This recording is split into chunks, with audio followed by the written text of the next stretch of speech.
نجدد التحية لحضراتكم مع أحداث الشوط الثاني من مباراة أتلتيكو مدريد والحديد والصلب في الجولة ال 18 لدوري القطاعات مواليد 2002، والتي انتهى شوطها الأول بتقدم أتلتيكو مدريد بهدف لسيف كامل.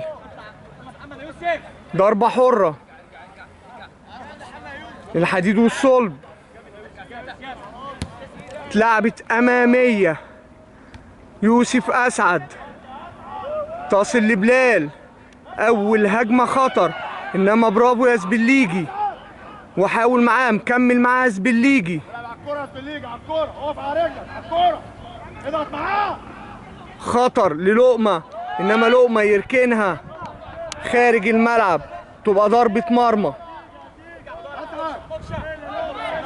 والله 45 دقيقة أشغال شاقة للفريقين. أتلتيكو مدريد عايز يعزز الهدف، والحديد والصلب عايز يرجع للمباراة. أحمد علاء، حموكشة، تريكة براسه ناحية أمجد، ويطلع زعلوق يفض الاشتباك ويلعب ايده ورجل.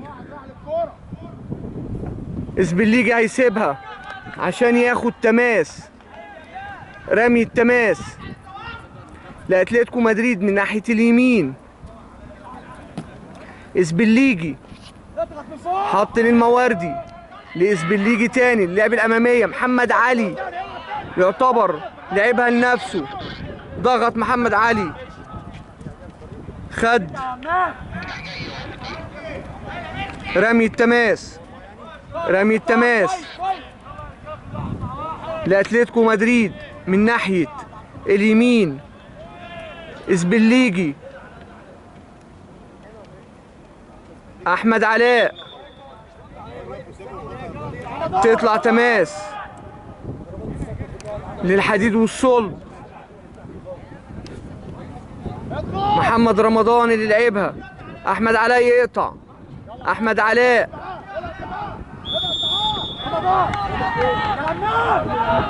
ضربة حرة للحديد والصلب. محمد رمضان لعب الأمامية، يوسف أسعد براسه، ميسي حط جسمه حلو قوي ولعبها وهو واقع لزبليجي. زبليجي يلعب الأمامية في اتجاه سيف كامل، لكن لاعب الحديد والصلب يحولها لتماس.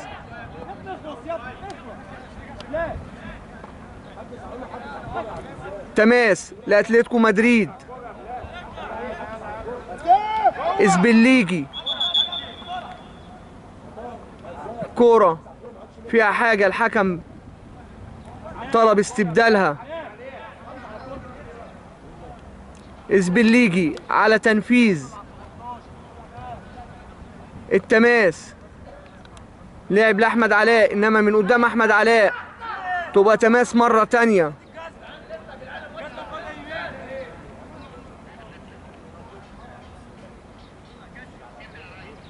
زبليجي حط في اتجاه المواردي، تشتت ميسي، الله على التريحة ببطن القدم. ميسي حط جسمه حلو قوي. حموكشة طلع تريكة عدى وعد مرة تانية، إنما المواردي في الأخير تصل لزعلوق اللي حط ناحية اليمين. زبليجي لمواردي، مواردي، الله الله الله الله، محمد علي حطها حلوة قوي لسيف كامل، سيف يسدد، تصل ليد محمد طه. يوسف أسعد لقمة. أمجد الراسي، إنما تتخطف من قدام أمجد. أدهم المواردي، تماس لمصلحة الحديد والصلب. واحد خد واحد ودي واحد ياسر ميسي رامي التماس. رمضان حط اللقمة. الكرة من غير فاول، الكرة من غير فاول. لقمة قلب الكورة، إنما يوسف أسعد براسه. محمد رمضان. أمجد لميسي، ضربة حرة. دينجرز بلاي، لعبة خطرة. أمجد فتح في اليمين عند زبليجي، تتقطع من زبليجي، تصل للقمة. لقمة لقمة كويس كويس يا مهند، اضغط معاه بس. عدى لقمة، إنما يا سلام يا أمجد. شوت حموكشة. أمجد تاني يرتدي ثوب الإجادة. غير فاول. اضغط تريكة. تريكة وحكيم. حكيم وطلعت، تبقى تماس. ميسي فتح امسك. حموكشة لعب لتريكة. يا سلام يا حكيم، ويحضن عليها ويسيبها، تبقى ضربة مرمى.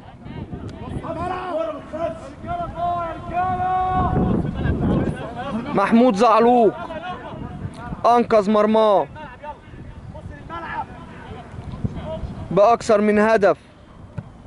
انفرادات. أدهم جاسر يقلبها براسه، تصل لسيف كامل صاحب الهدف. سيف خد تماس. حكيم. حكيم جعفر لأدهم جاسر، وحكيم يسقط جوه منطقة الجزاء. ضربة حرة على سيف كامل.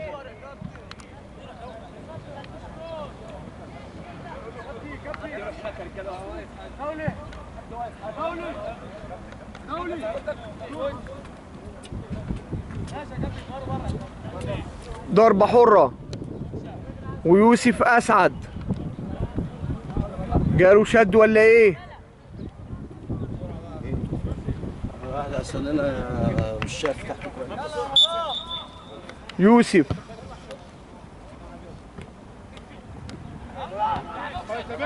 ميسي حطها حلوة قوي لأحمد علاء، وأحمد علاء مهاري. أحمد علاء ضربة حرة للحديد والصلب. اتلعبت الأمامية. حكيم يا ولد لميسي، ريح بصدره ولعب لزبليجي. يوسف أسعد عايز ينزل، حكم اللقاء. تسديدة تصل سهلة لقيت زعلوق، بدل الحذاء. يوسف أسعد ما كانش فيه إصابة ولا حاجة.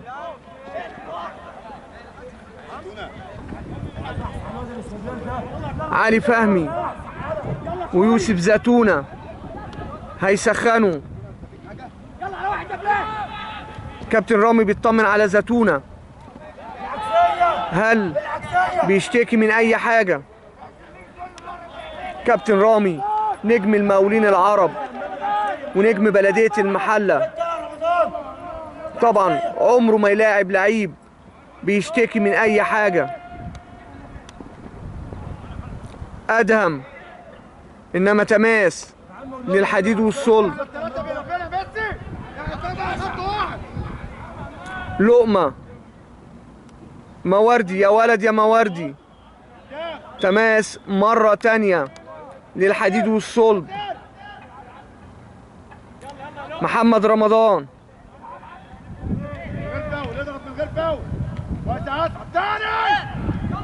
بلال.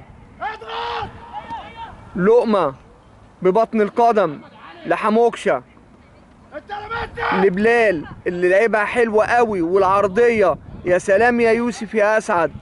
واضح إن الحذاء الجديد هيعمل شغل كل واحد مع واحد. طهرتي وممكن تبقى موضة اللي عامله يوسف أسعد. فردة لون وفردة لون. خش جوه الملعب. لقمة رمضان يعليها، يا سلام يا حكيم، يا ابني ايه؟ وتقلش من ميسي. هيحاول عليها محمد علي بس هي طلعت لتماس. رمي التماس. تريكا الاستقبال يا تريكا. تبقى تماس لأتلتيكو مدريد. حكيم لميسي لحكيم، وطبعا عرقلة الحكيم. تبقى ضربة حرة.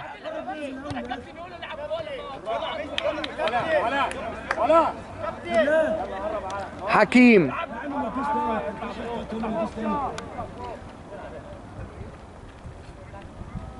حكيم لعب الأمامية. ميسي وسند لمحمد علي وخد منه تاني. ميسي غير ملعب حلو قوي عند زبليجي. زبليجي يلعبها في اتجاه محمد علي جوه الصندوق. علي بكعبه انما خارج الملعب يا علي.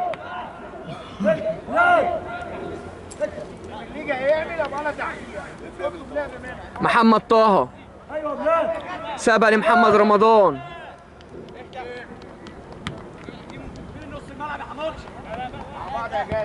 ادم جاسر انما محمد رمضان.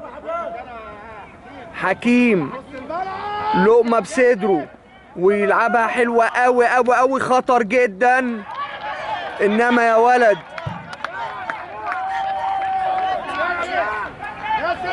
اسبليجي يزقها من قدامه لركنية. هيجري التغيير كابتن رامي حنفي. التوجيهات الأخيرة لزبليجي والعلي فهمي.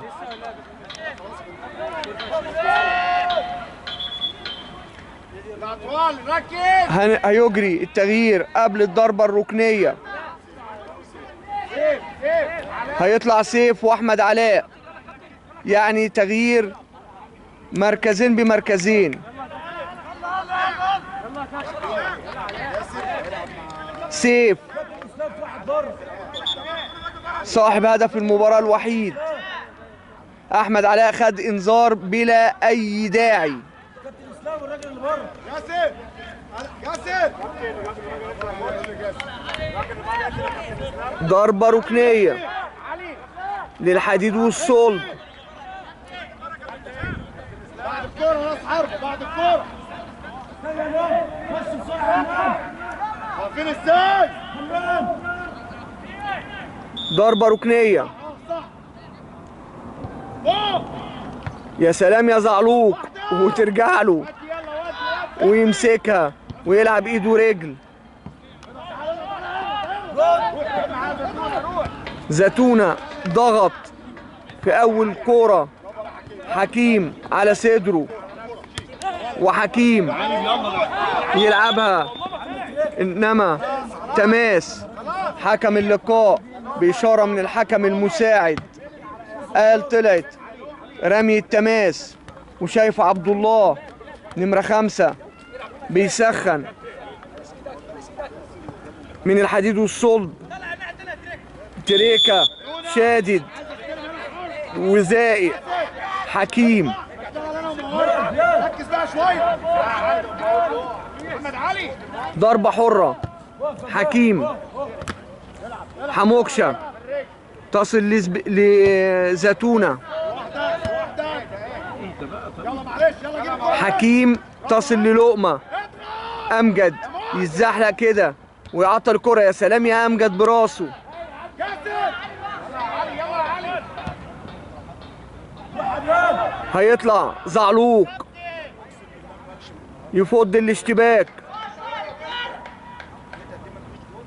يلعب ايد ورجل. محمد رمضان، حموكشة للقمة لحموكشة، انما يوسف اسعد. حموكشة حموكشة هات وخد مع لقمة. حموكشة يا سلام يا ولد، انما لقمة. يا سلام يا زعلوق. ولقمة يرفض الهدية ويشتتها فوق العارضة، تبقى ضربة مرمى.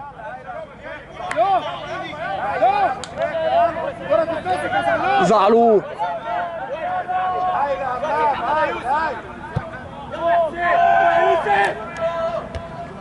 برافو يا ولد. ادهم جاسر لمحمد علي. علي على صدره، حلوة قوي. تريكة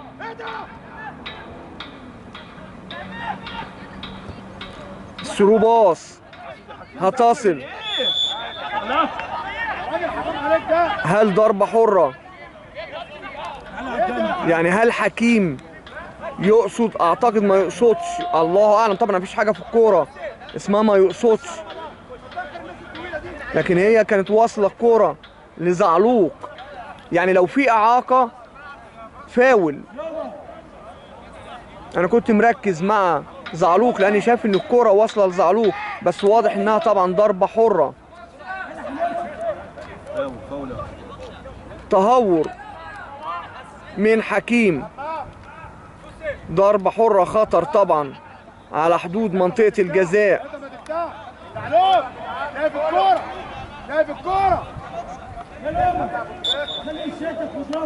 حموكشة شاطها ارضي. هي بقى ان حد يعني يلمسها.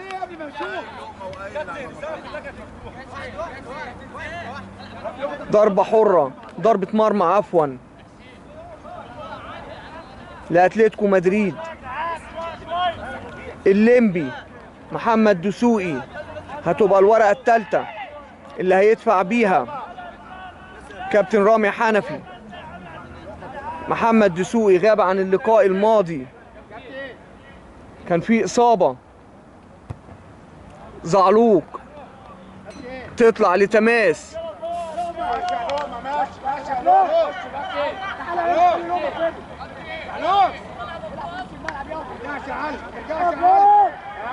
رمي التماس، عدى محمد رمضان ولعب العرضية، انما امجد يشتت لتماس. التغيير محمد الليمبي بياخد تعليماته من كابتن اشرف العارف.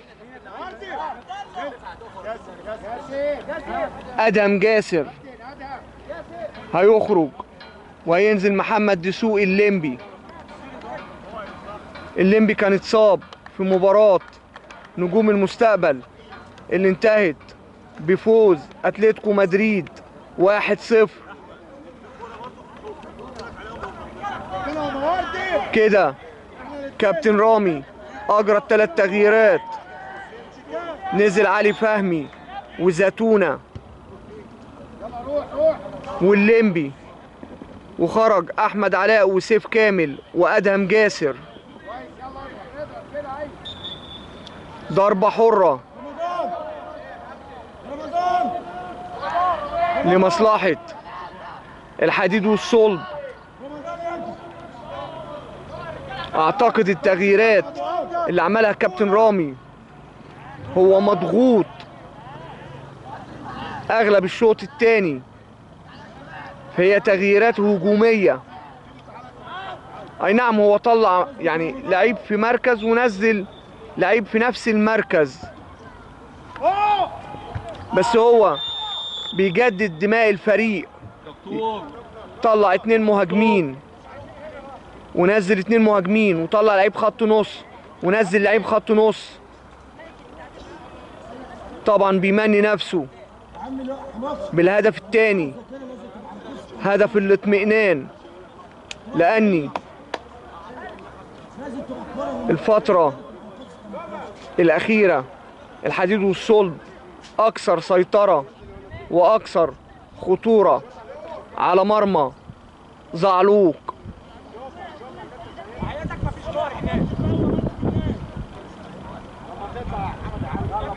ضربة حرة امجد نجم.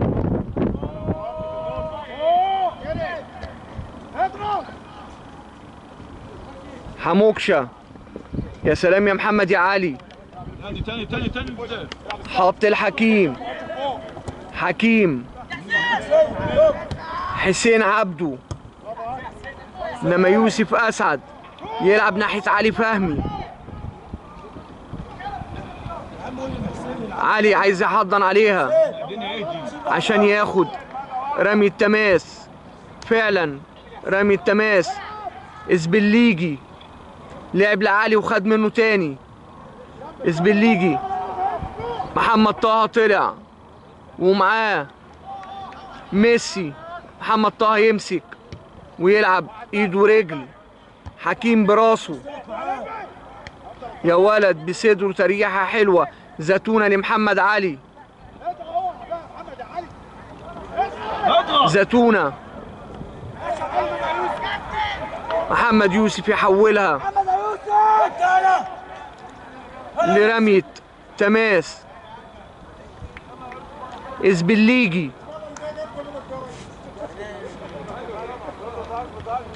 حط العلي ولعب العرضية. محمد علي براسه.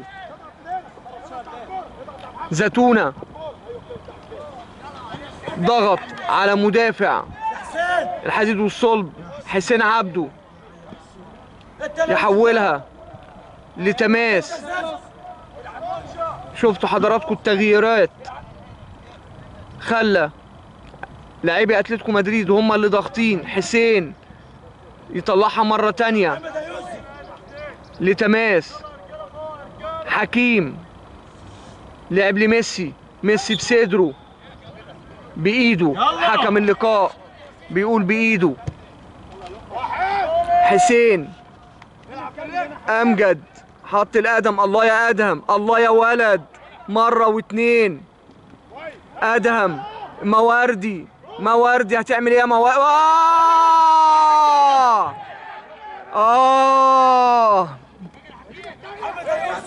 هسيب حضراتكم اللي تحكموا. يا كابتن يوسف اسعد ضربة حرة. اطلع يا عم كلم الواد الزفت ده. محمد اسف يا محمد. امجد ماشي. امجد كانت اول اهدافه هذا الموسم في دوري القطاعات. المباراة الماضية امام الغابة امجد هدف وسيف كامل هدف. النهارده سيف هدف للمرة الثانية. انذار لميسي. يا جماعة الانذارات دي هتأثر على المباريات القادمة. المباراة القادمة لأتلتيكو مدريد أمام النادي الأهلي. يلا هل طلع كارت أحمر لميسي؟ لا مش كارت أحمر، مش كارت احمر. لأني شفت ميسي متجه ناحية خط التماس. أمجد سيف كامل عملها يا أمجد. يا ترى أمجد الليمبي، إنما محمد طه أقرب. طه حط اللقمة. حسين عبده. حسين حط لبلال. بلال يحطها اللقمة حلوة. لقمة يسدد. طبعا المفروض ان هو تسلل طبعا، والحكم المساعد برافو عليه ما بيحتسبش التسلل الا لما الكورة توصل للعيب او يبقى قريب منها. طبعا كان لقمة بيسدد على المرمى فوصلت لبلال. في وضع تسلل. زعلوق، حسين عبده، حكيم، تصل في الأخير لمحمود زعلوق.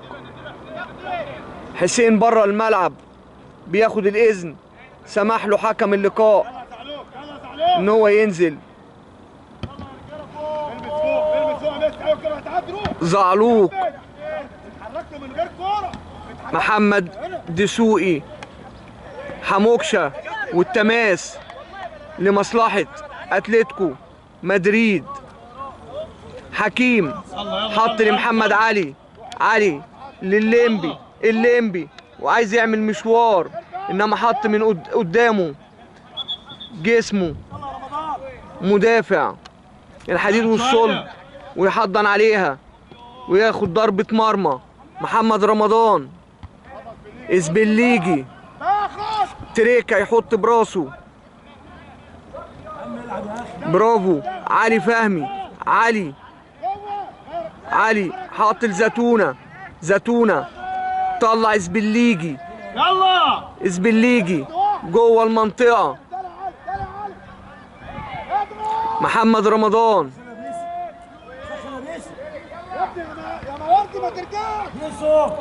اسبليجي،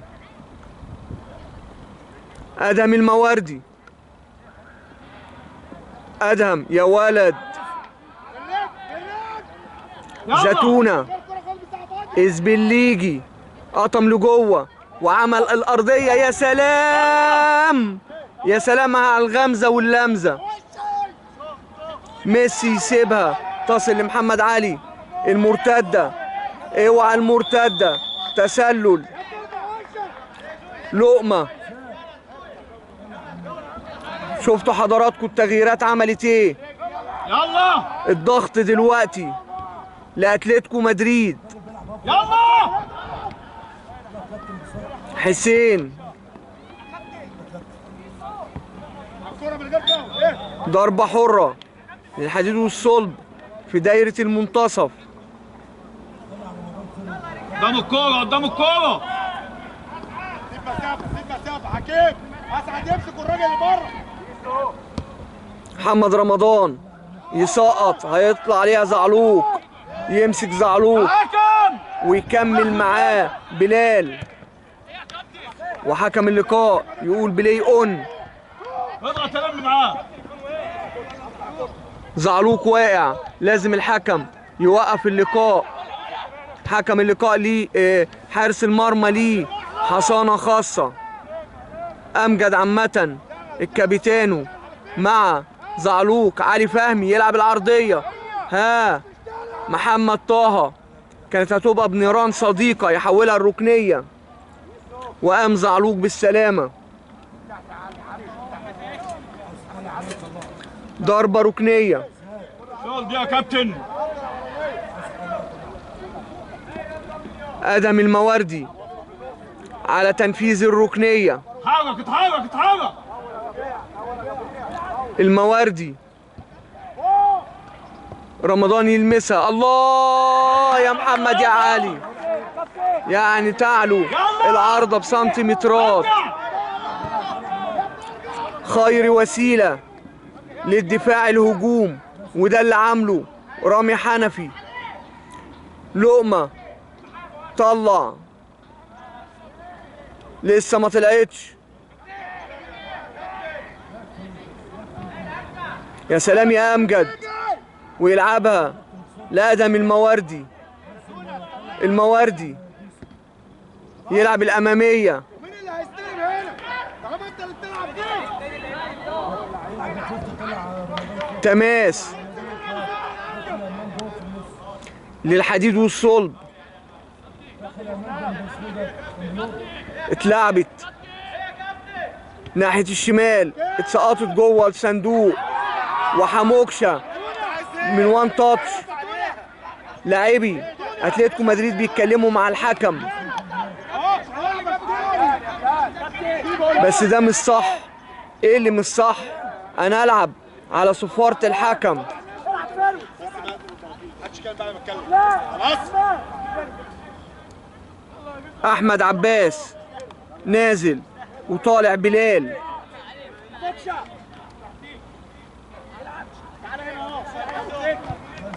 ضربة مرمى حكيم.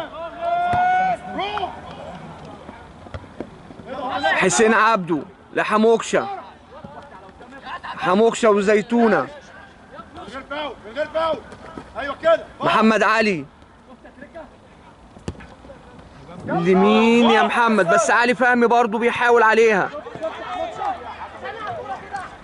ضغط علي فهمي اكبر مدافع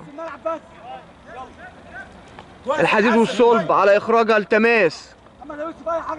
رمي التماس من ناحية الشمال لأتلتيكو مدريد. حكيم لزيتونة. زيتونة وميسي. الله الله زيتونة يعمل عرضية يا زيتونة. دخل جوه. دخل. طلعت تبقى ضربة مرمى. راجع.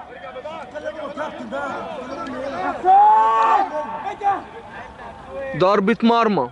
ارجع بدار يا زيتونة. زيتونة. زيتونة. أمجد. واحدة. حكيم تصل للليمبي. الليمبي على المغمض يلعبها لعلي فهمي. السلام يا أمجد يا راسي. اسبليجي. هاندبول. لمسة يد. ضربة حرة للحديد والصلب.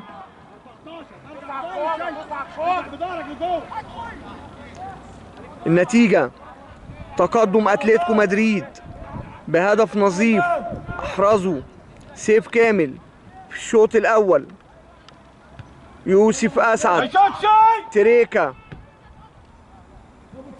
يأمن عليها زعلوق وعارف إنها طالعة. ضربة مرمى محمود زعلوق.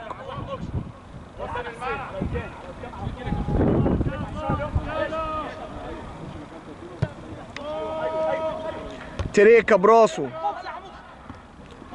حموكشة. احمد عباس اللي لسه نازل. لقمة. تريكا. تريكا وعايز يغمزها انما زعلوق.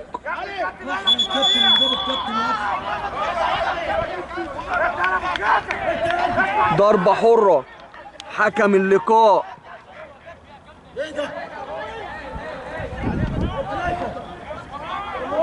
يعني انا مش عارف هل هي راجعة من زميل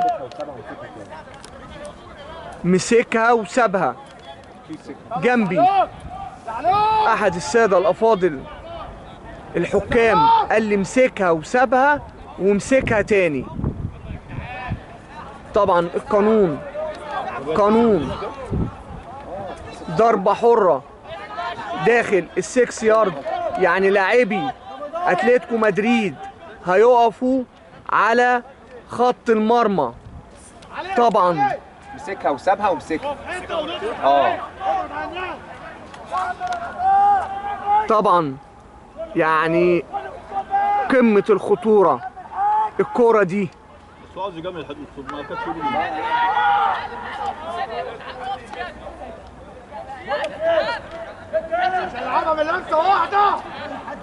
ضربة حرة غير مباشرة. لازم يسند لحد او حد يلمسها. بس المفترض طبعا كورة يعني قلما نراها في ملاعبنا. خلاص طالما رجعها قوي كده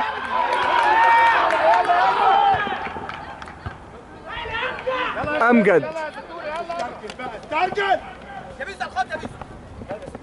زيتونة يحط جسمه وياخد رمي التماس، حكيم لزتونة، حسين يضغط، ضربة حرة. الحكم ادى اتاحة الفرصة، هي ضربة حرة على حسين، بس اما لقى ان الكورة وصلت لحديد والصلب حسب الضربة الحرة. حكيم خش خش تريكة، لقمة صايد صايد يا كابتن. حطها وخطر، انما يا ولد يا زعلوك ملعبش ابدا الا على صفارة الحكم. صايد يا كابتن. صايد والله سداد. يلا ايه يلا اضغط بقى يا عبيد. امجد يا سلام، يعملها بالمقاس لعلي فهمي، وعلي مهاري عدى من واحد، زقة من علي فهمي تبقى ضربة حرة للحديد والصلب.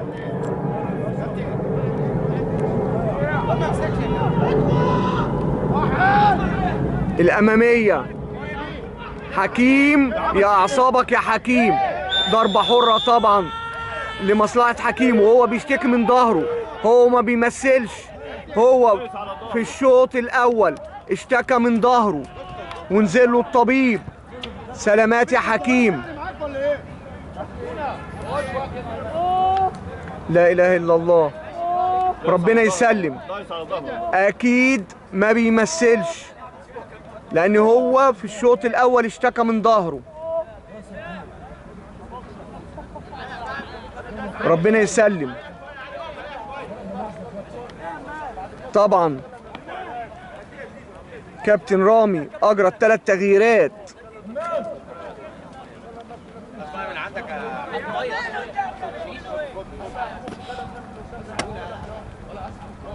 أخبرني أحد السادة الأفاضل أولياء أمور أتلتيكو مدريد إني في جدول ترتيب نزل لدور القطاعات،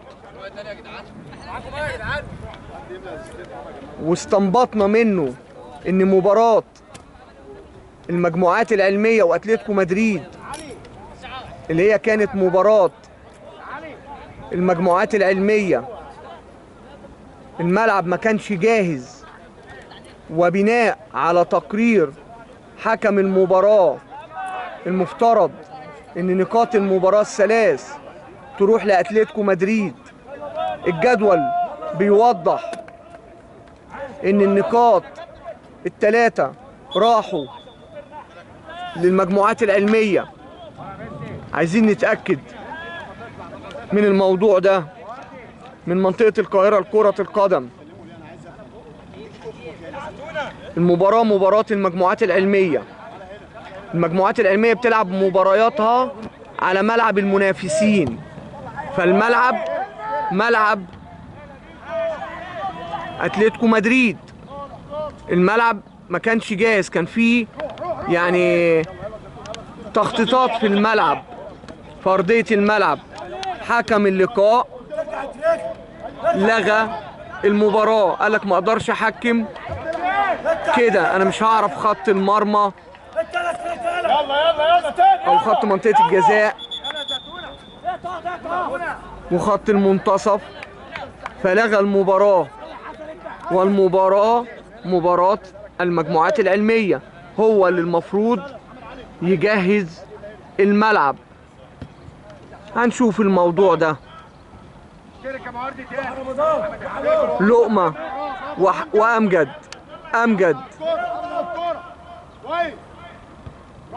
أمجد يلعبها للليمبي، الليمبي قلبها حلو والله ووصلت لميسي.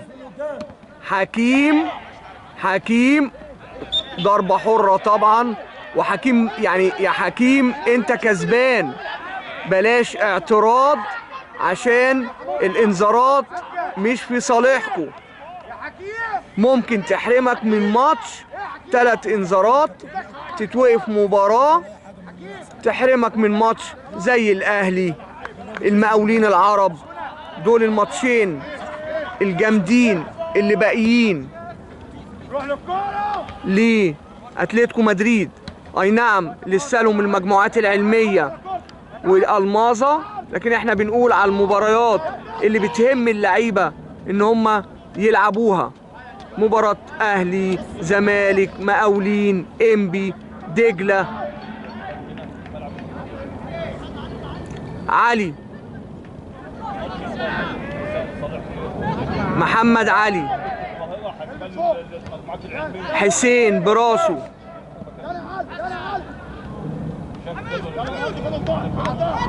اتحطت الأمامية، هيطلع تسلل وطلع زعلوق وخد له واحدة في ظهره.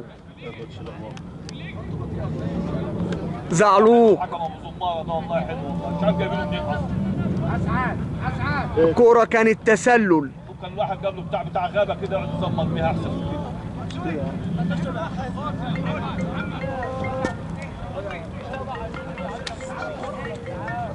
لقمة كمل كده مع زعلوق. المباريات بصراحة محتاجة، مش عايز اقول قوة من اللعيبة، انما كرة القدم لعبة خشنة. يعني زعلوق الماتش اللي فات كنت مشفق عليه جدا، يعني كان في كام تصادم الماتش اللي فات.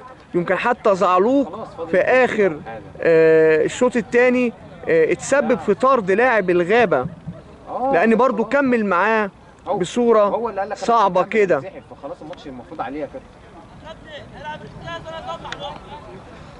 سلامات زعلوق وسلامات لقمة. اسمع الكلام يالا، اتكلم جزم يالا، اسمع الكلام يالا.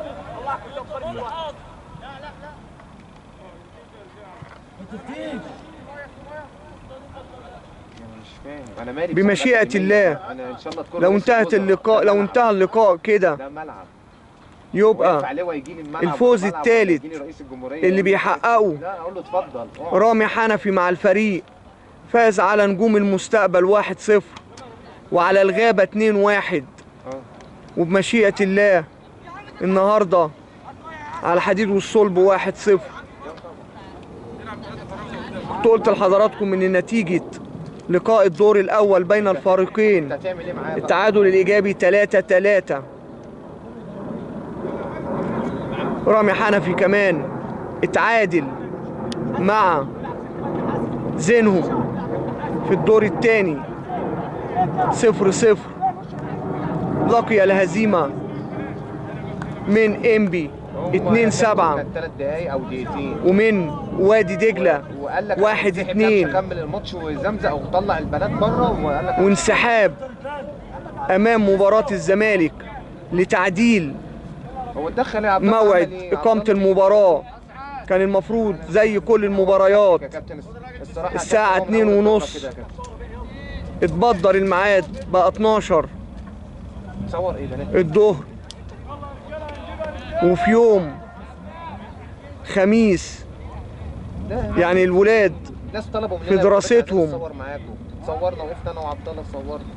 يعني من قله الذوق اقول لها لا هنستأنف. يعني ده انت بتتكبر ولا تتنك على ايه؟ اللقاء قام زعلوق بالسلامة.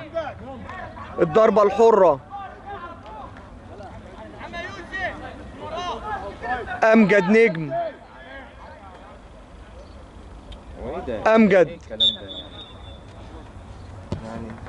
لعب طبعا. حموكشة عامل فاول جامد قوي مع ميسي. حكم اللقاء يشهر الكارت الأصفر في وجه أحمد حموكشة. ضربة حرة، قربنا شوية، سنظل نهمس في أذن أمجد نقول له سيف كامل عملها يا أمجد.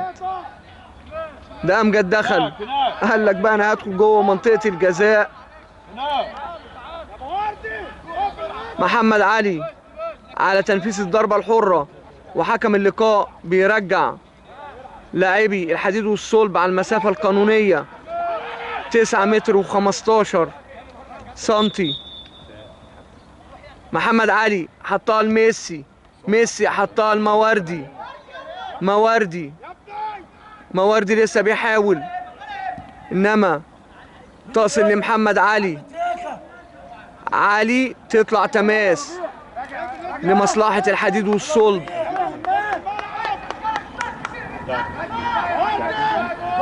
لا بس هو رمى نفسه.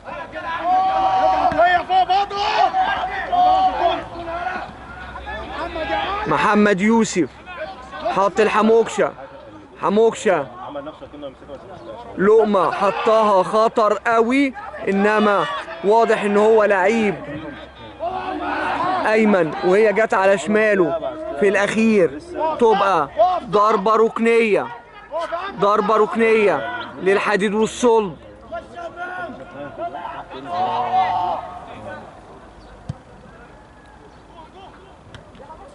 اسبليجي، انما لسه الخطورة الكرة من غير فاول. اهدى على الكرة، اضغط معاه. ما فيهاش اي حاجة، ضربة مرمى. اعتقد الحكم المساعد قال 4 دقايق وقت بدل ضائع. ضربة مرمى. امجد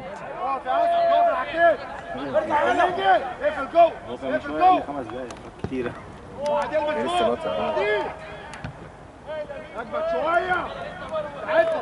تماس لأتلتيكو مدريد من ناحية اليمين. اسبليجي، علي فهمي، يا سلام يا محمد يا علي، على صدره وحطها في اتجاه علي فهمي. علي طلع التماس يا علي.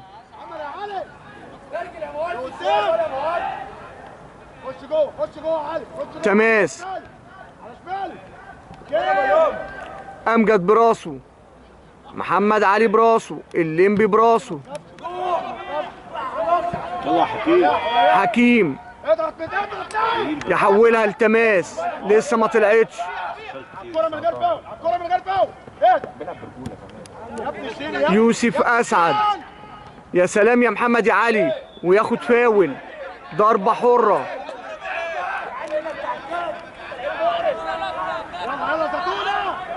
امجد يلعب في اتجاه زتونة وحسين. حسين ياخدها حسين. حكيم حسين عمل الأمامية. أمجد، يا سلام يا أمجد، يرتدي ثوب الإجادة ويشتت الكورة لتماس. أمجد واقع جوه منطقة الجزاء. المباراة تبلغ قمة الإثارة مع الدقايق الأخيرة. نتيجة 1-0. قلت لحضراتكم بتدي أمل للفرقة المتأخرة بهدف إنها تقول أتعادل في أي وقت. تماس، لقمة، زتونة.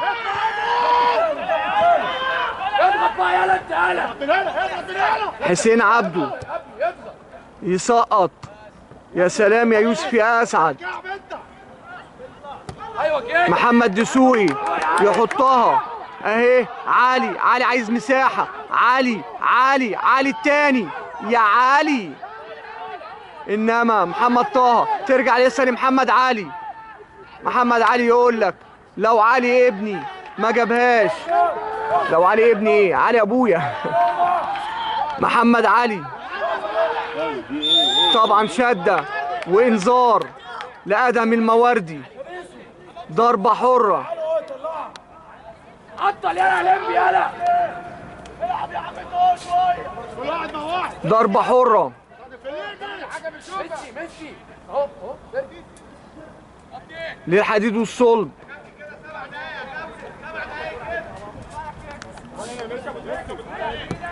اتلعبت اماميه، قلبها براسه، انما يا سلام يا زعلوق. محمود زعلوق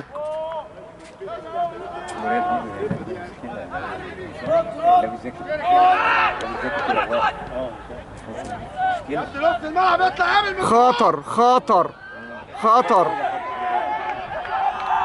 زعلوق يمسك ويطلعها لتماس.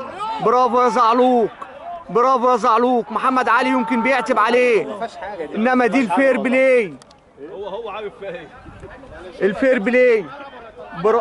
برافو يا زعلوق. هو الفكره ان هم بيقولوا له يعني ما تطلعهاش في المنطقه دي، يعني طلعها قدام، لاني لو لاعبي برافو برافو لاعبي الحديد والصلب، يعني اللعيبه بتاعت اتلتيكو كانت خايفه ان لاعبي الحديد والصلب ما يطلعوهاش، انما بصراحه الفير بلاي اهم من اي حاجه. برافو الحديد والصلب. تماس للحديد والصلب. 10 دقايق كده محمد علي صفر حكم بنهاية اللقاء. مبروك رامي حنفي، 3 نقاط غالية. فوز اتلتيكو مدريد على الحديد والصلب بهدف نظيف لسيف كامل. استودعكم الله على امل ان نلقاكم في مباريات قادمة. السلام عليكم ورحمة الله وبركاته.